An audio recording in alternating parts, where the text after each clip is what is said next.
every Monday night. It's Peacock NBA Monday. This week, Cavs versus...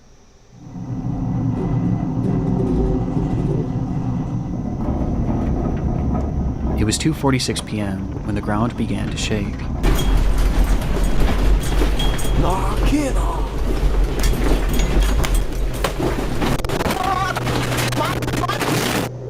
For residents of Anagawa, Japan, earthquakes were nothing new, but this one was different.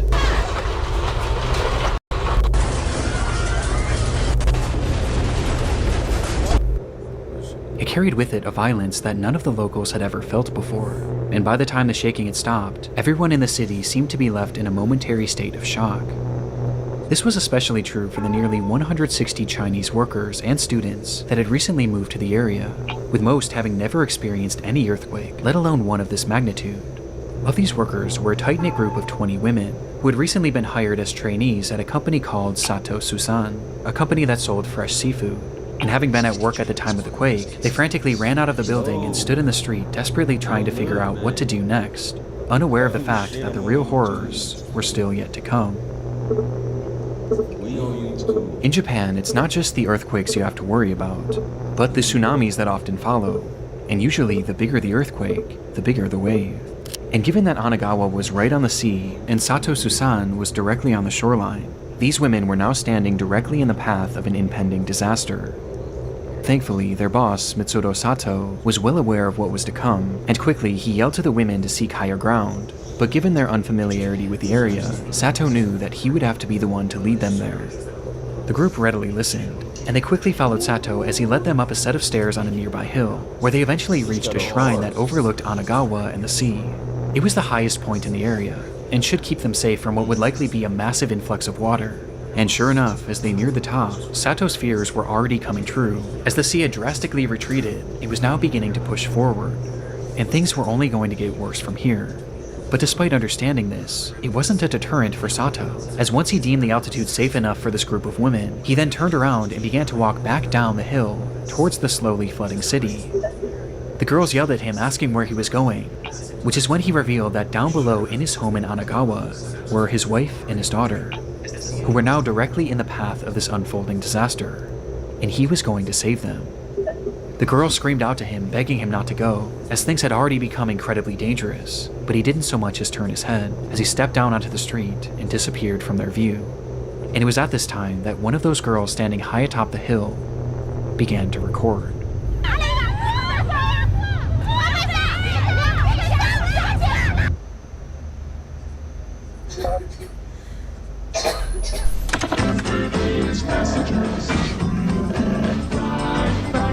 All my life, family has been super important to me. I love my family, but I also realize I don't know much about them, at least outside of my immediate family members, and specifically my grandfather, who I never got the chance to meet. And when thinking about this the other day, I went down a rabbit hole of trying to find out more information about my ancestors. And in doing so, I ended up partnering with MyHeritage, the #1 family history service and the sponsor of today's video. With MyHeritage, you can search through over 33 billion historical documents to find records of your family members. But even with my limited knowledge, MyHeritage was able to form entire branches of my family tree with just the click of a button, thanks to their instant discoveries tool. And all I had to do was give the name of my parents and my grandparents, and all of a sudden my family tree was growing exponentially, which revealed generations of ancestors that I never even knew existed. It was awesome to find pictures of my grandfather and discover things about him, like the fact that he was on his college basketball team, and after graduation he was called to serve in World War II, which really moved me. They also colorized the pictures and even animated them. On this one, you city streets.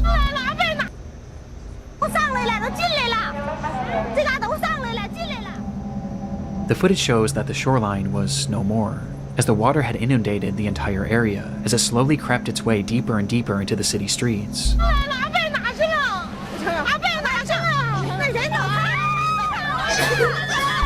The women were understandably in a panic, trying to make sense of this ordeal that they were now given a front row seat to. And as they record, we can hear them desperately calling out for Sato, but at no point do we see him. We just know that he's down there, somewhere. And as the desperation in their pleas increases, so too does the fury of the water.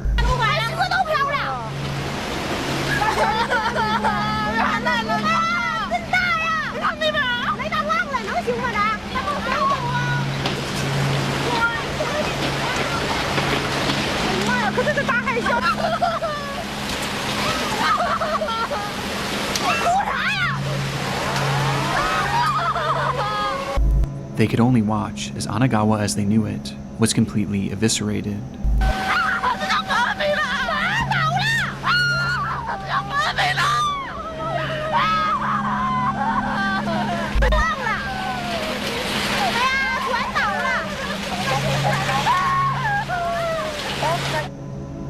And by this point, they realized that there was now essentially no hope for Sato.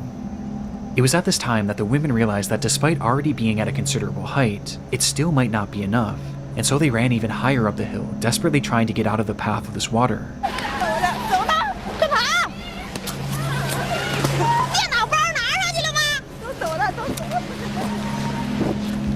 And as they did so, they noticed something down below.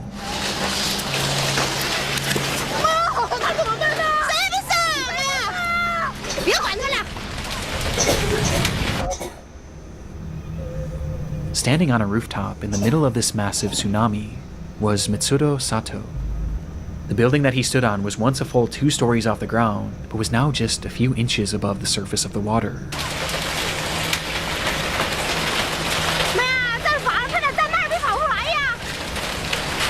The women again call out to him, this time even more frantically, but at this point, it was no use. And when the camera is taken off Sato for just a split second, we can hear just from the women's reaction the exact moment that he swept away.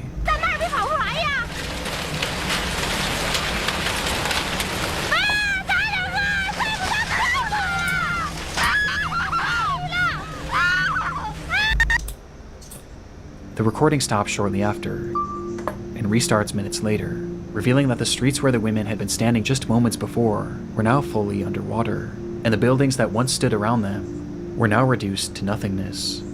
In front of them was a sea of death, and had Mitsuro Sato not led them up that hill, then all of these women would have certainly been a part of it.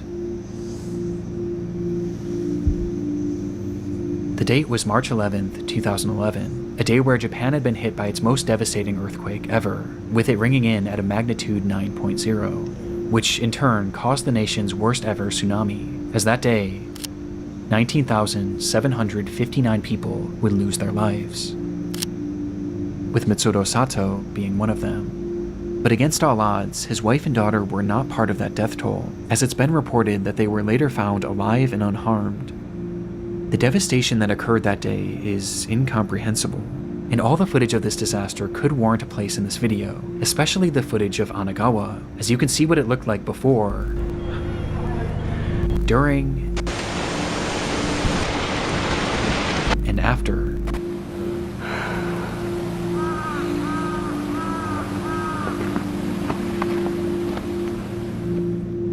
But what I found so interesting about this was all throughout this disaster were stories like Sato's, a man who risked his life to save 20 women that he hardly knew, and a man who gave his life trying to save his family, walking directly into the path of the worst natural disaster in modern Japanese history, all in an attempt to save the ones that he loved. And I honestly find it quite beautiful that afterwards, these women adamantly shared his story and made sure that the world forever remembered Mitsuro Sato as the hero that he was. And of those 160 Chinese migrants who worked in the area, it was later reported that not a single one of them perished, which speaks volumes about the people of Anagawa, who so readily put others' lives before their own. You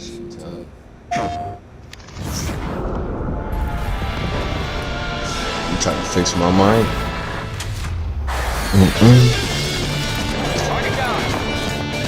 Tight shit. Ain't that loud. In my busy life as a military veteran, a wife, a mother, and a full-time employee, Sophia helped me reach my goals.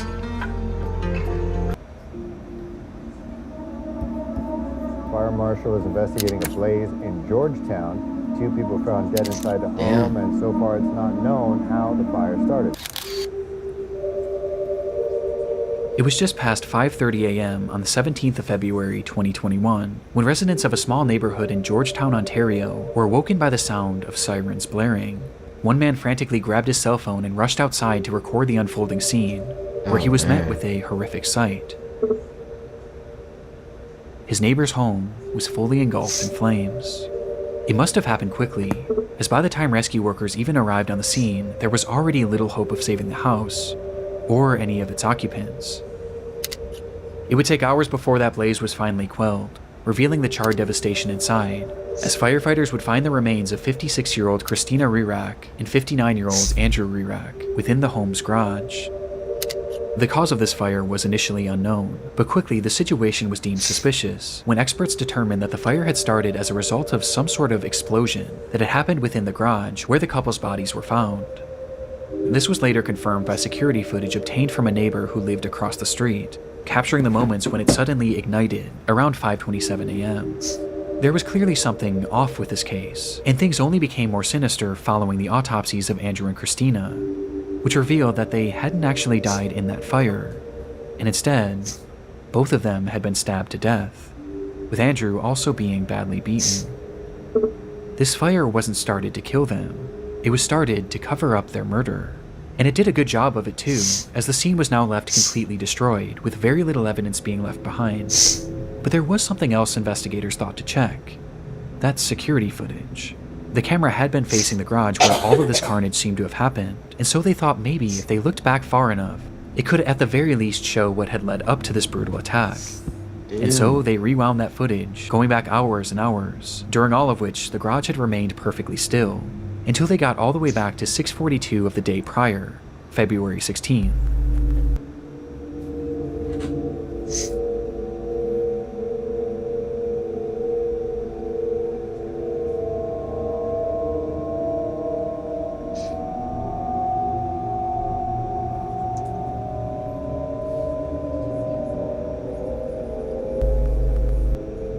The film showed the moments that the couple had arrived home together inside of Christina's car, which Andrew had been driving that night, as he pulled uneventfully into the garage. This was the last time this couple was seen alive on camera, which on its own is disturbing enough. But as it turns out, there was something far more unsettling about this footage, as it revealed the fact that Christina and Andrew weren't alone.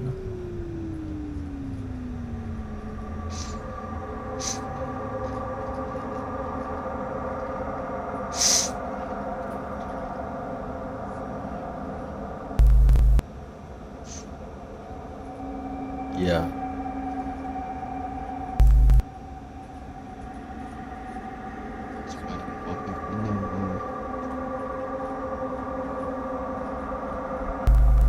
The footage showed a tall figure, its features completely shrouded in darkness, almost as if it were a shadow, with this figure lying in wait out of sight on the side of the house, until right after Andrew pulls the car into the garage, when this person slips in behind them.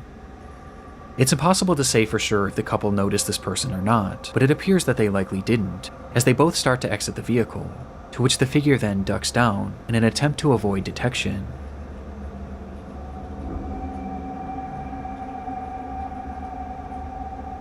Until the garage door begins to slowly close. Either Christina or Andrew would make it out of that garage alive, as just seconds after this footage, they both would be brutally murdered by this unidentified person. Yeah. The footage is terrifying and speaks to that innate fear in most of us, the fear of being followed, of being watched, and attacked in the moments where we least expect it.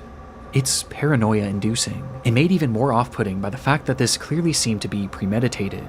Whoever this was knew their schedule and had been waiting for them to arrive home, in a place where they knew they wouldn't be seen.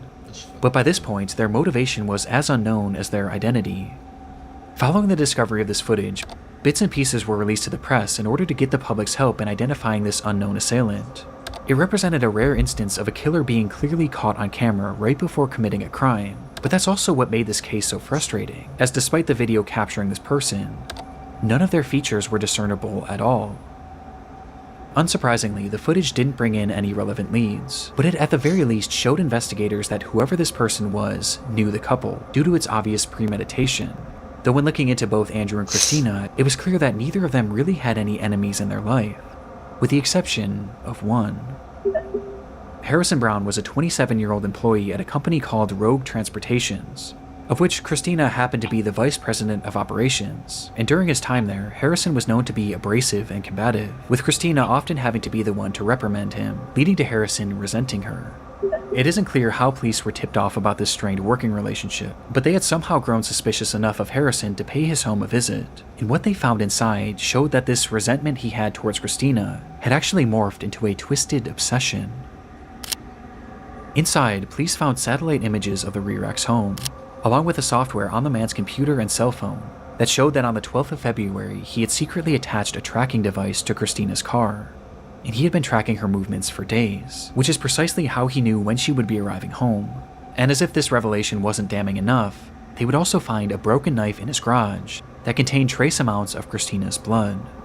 It was obvious what Harrison had done, and when confronted with this evidence, there was nothing more he could say other than the truth. So he admitted he had grown a hatred for Christina because of the way that she had treated him at work, and he decided that he needed to get his revenge. That's when he purchased this tracking device and began obsessing over her movements, studying them before finding the perfect time and place to strike. And on February 16th, he waited outside the Rear-X home and snuck into their garage before attacking and killing them both. After the assault, Harrison would leave the home, where he began to grow paranoid about being caught, and so he returned to the house the very next morning to start that fire, with the hopes being that the blaze would cover up his tracks. Though thankfully, this didn't work, and after pleading guilty to 2 counts of first-degree murder and 1 count of arson, Harrison Brown would be sentenced to life in prison. It's time to ask more of our browser. Hey Copilot, adjust all these recipes for 7 guests and combine them into 1 cooking schedule. Also, I'm out of milk. Here's a cooking schedule scaled for 7 guests. All 20, OSU, roll over TC. I've got an unresponsive female. I got a male in the car, refusing to get out.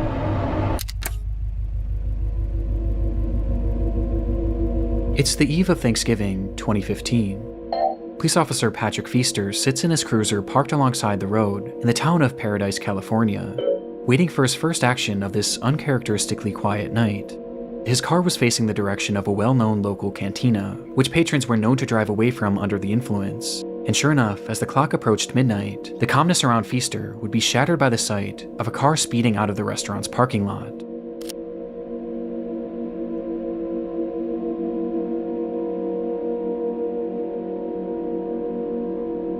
The car went unseen by Feaster's dashcam, but not by Feaster himself, as he took off, doing his best to catch up with the car that was now speeding down the road, and within a few seconds, he does.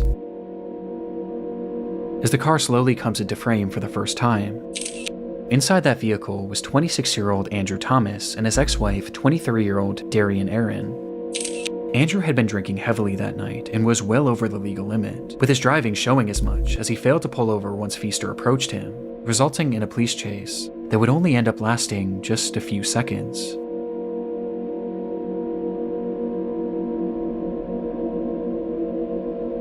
All 20, OSU, roll over TC.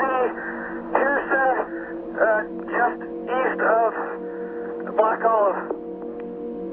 Copy, roll over TC east of Black Olive.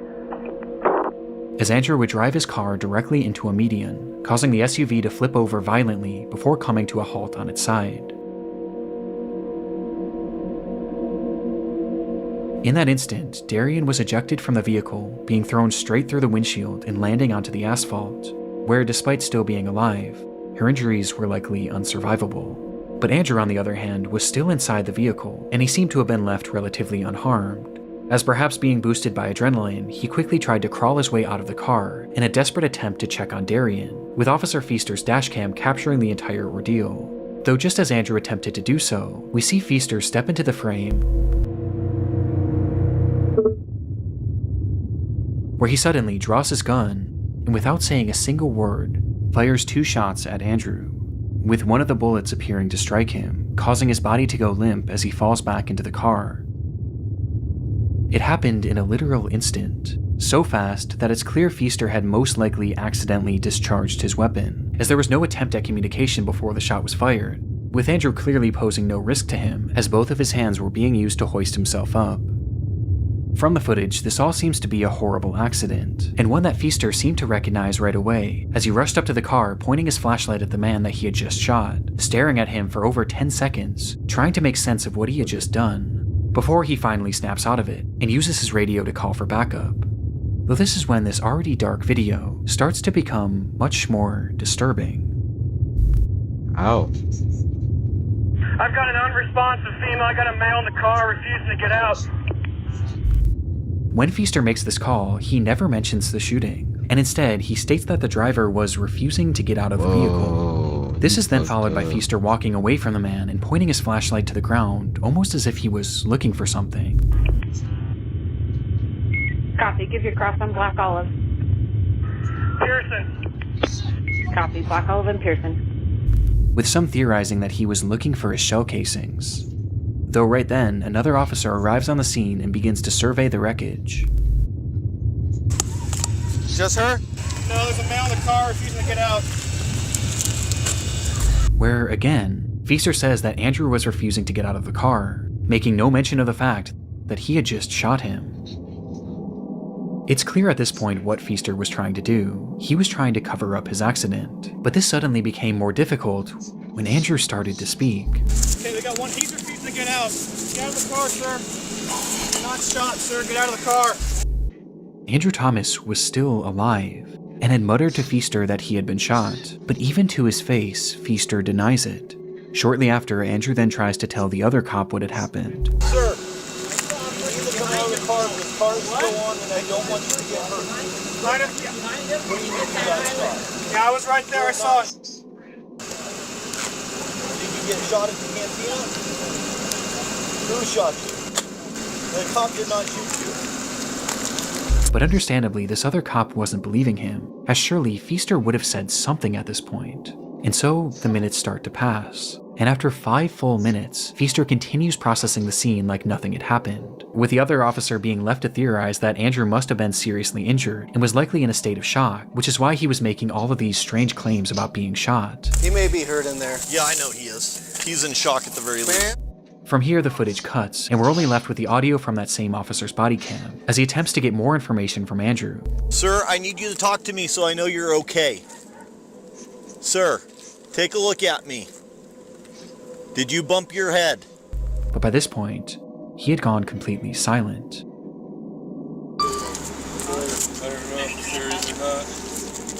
10 minutes later, the footage then cuts back on, this time to another officer's body cam, which shows that an ambulance had now finally arrived on the scene, with medics first directing their attention to Darian, who was in the worst shape, as she would tragically be pronounced dead shortly after. But despite all of these first responders on the scene, none of them had any idea that the man inside that vehicle had just been shot, and shot by one of their colleagues. And in these moments, Andrew was slowly losing his life as each minute passed. It would take 11 full minutes before Feaster finally confessed. Sir, you hold this scene, Manny, with me. We're going over to the cantina to find out if this guy...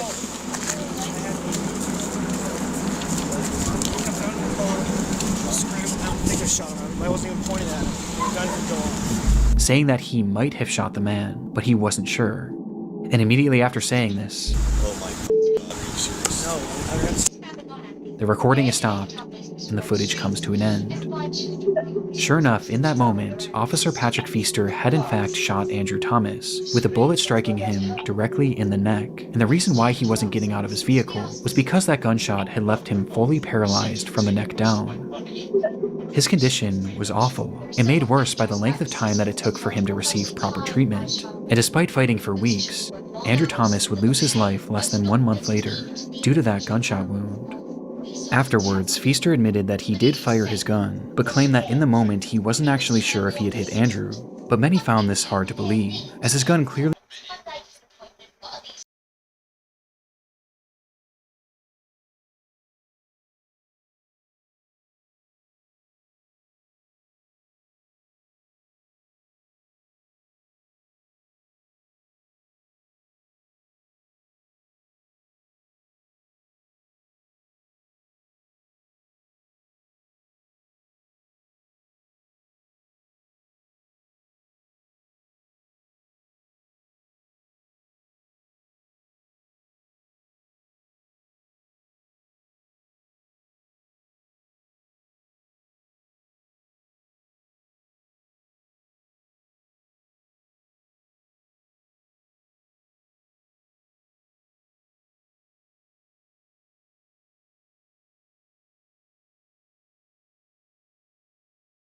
That shit was great. This is great. Low key finna see how the game gonna do.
Killed his own mom. This nigga. Huh?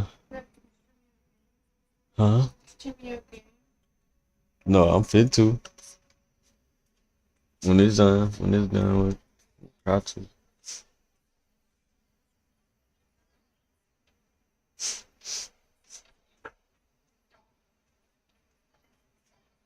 Whoa.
turning into animals.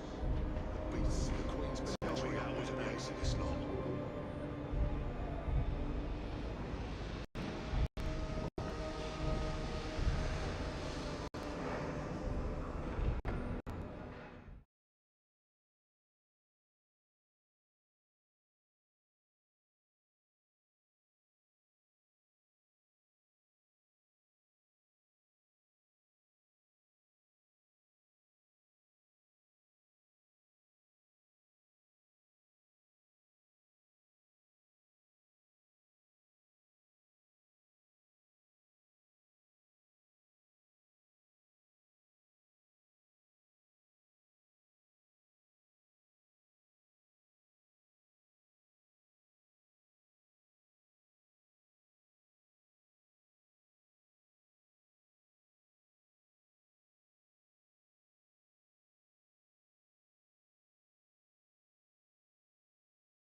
I'm right here. Thank you, sir.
Keep quiet. I'm here to help. You're very kind.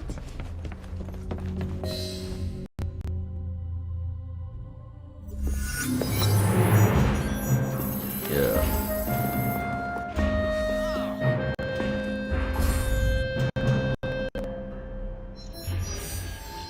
Oh, so it's not loud.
Yeah, what?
Oh shit.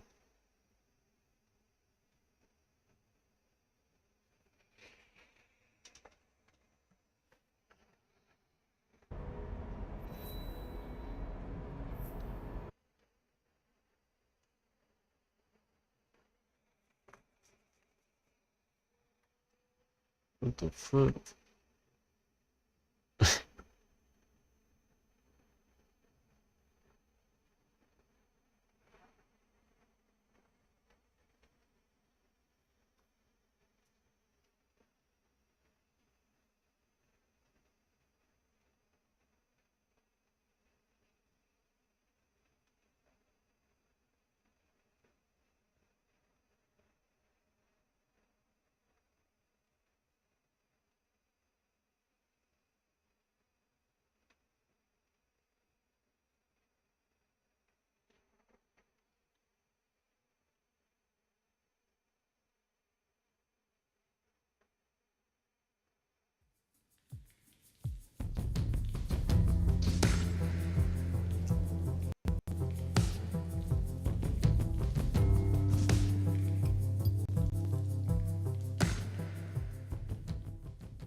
Olivia found a location where the Baron is experimenting on chimeras. Hopefully I can find out what he's trying to do.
bitch.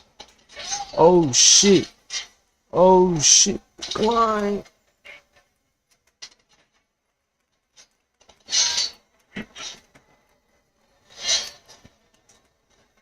Oh, catch me. Oh shit.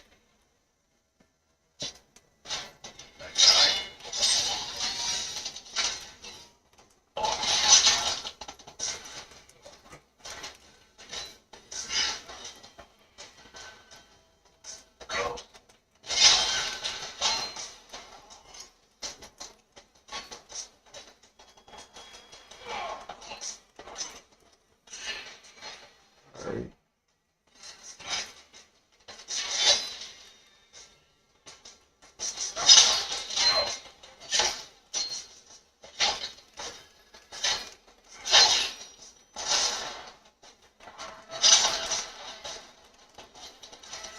Oh shit. Oh shit. Oh shit. Oh shit. Oh shit. Hold on. I got a group trip. What are you is? Bitch. Alright. Good guys.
Damn.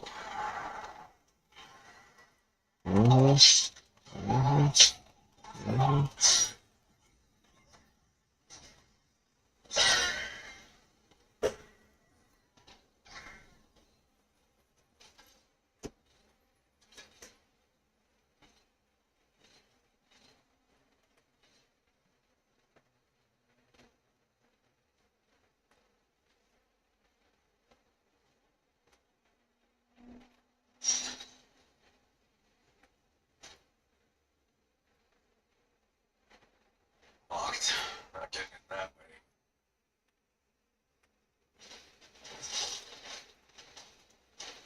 Damn.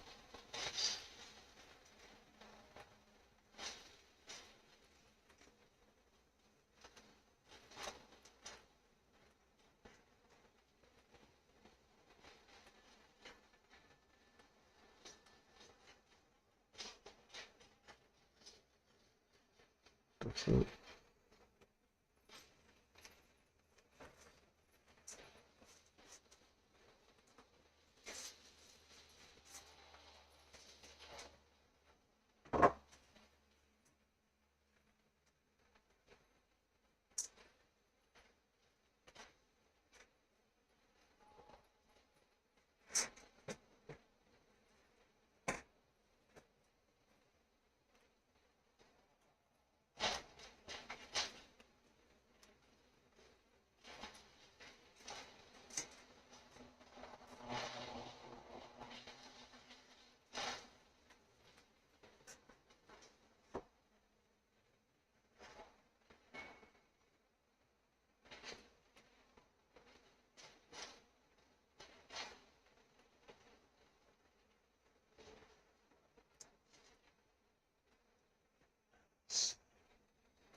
Ooh, from the head top.